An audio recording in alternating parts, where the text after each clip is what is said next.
If you were around in the 1990s, you probably remember this. You'd finish your fries, peel back that little sticker, and for just a moment you wondered, what if this is the one? A car, $1 million, a way out of the ordinary. Millions of ordinary families believed it was real because it was McDonald's, and McDonald's didn't lie.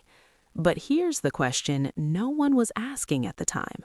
What if the biggest prizes were never meant for people like you at all? What if someone inside the system had already decided who would win? And what if the entire country was playing a game that had quietly been fixed from the start? Tonight, we begin with a simple sticker and end with an FBI investigation that would shock America. The 1990s felt different.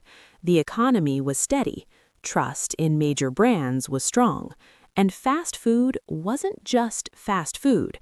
When McDonald's launched its monopoly promotion, it wasn't just clever marketing, it became a national ritual.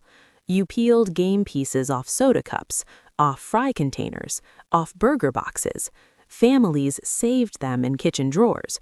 Co-workers traded duplicates during lunch breaks. Some people drove across town chasing rare properties, boardwalk, Park Place.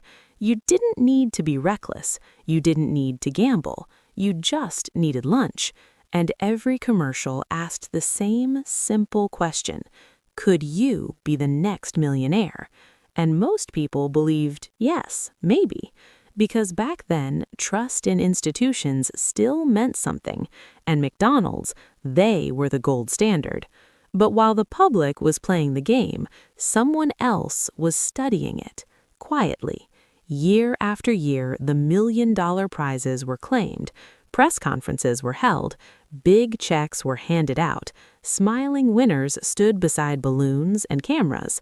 But statistically, something wasn't right. The biggest prizes kept landing in a strangely tight circle of people, certain states, certain connections, certain families.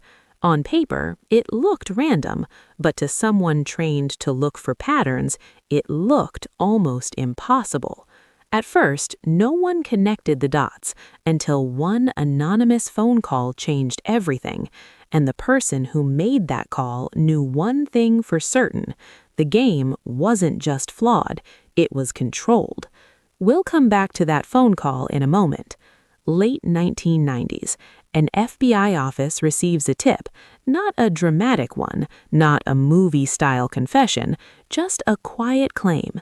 The monopoly game at McDonald's is rigged. Agents are skeptical. It sounds petty, conspiracy-minded, maybe even delusional, but procedure is procedure. So they take a look. They review the winners. Then they review them again, and slowly patterns begin to form. Winners who knew each other, winners connected through friends, winners tied by family marriages, winners who all seemed to orbit the same social circles. This wasn't coincidence, it was coordination. And here's where things became deeply uncomfortable.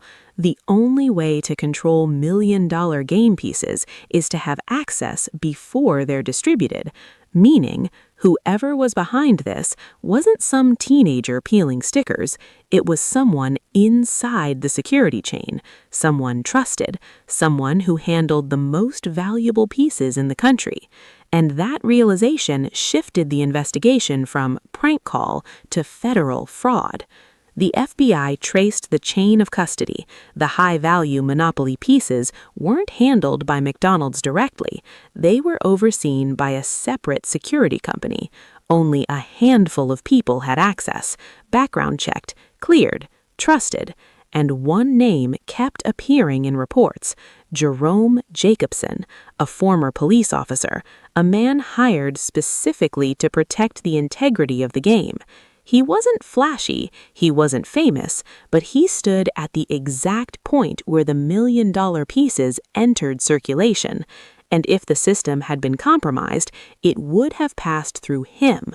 The deeper agents looked, the clearer it became. This wasn't a small scam. It was a long-running operation, carefully managed, quietly executed, hidden behind one of the most trusted brands in the world. Next episode, we uncover how a single insider quietly built a network and how he managed to cheat millions without anyone noticing for years. And when you hear how he did it, you may never look at a Peel and Win promotion the same way again. Fade out. If you remember the Monopoly promotion, I'd genuinely like to know, did you ever play? And did you ever believe you might actually win? If you appreciate thoughtful breakdowns like this, stories that dig beneath the surface, consider subscribing. In the next episode, we step inside the mechanics of the scam itself, and that's where things become far more unsettling.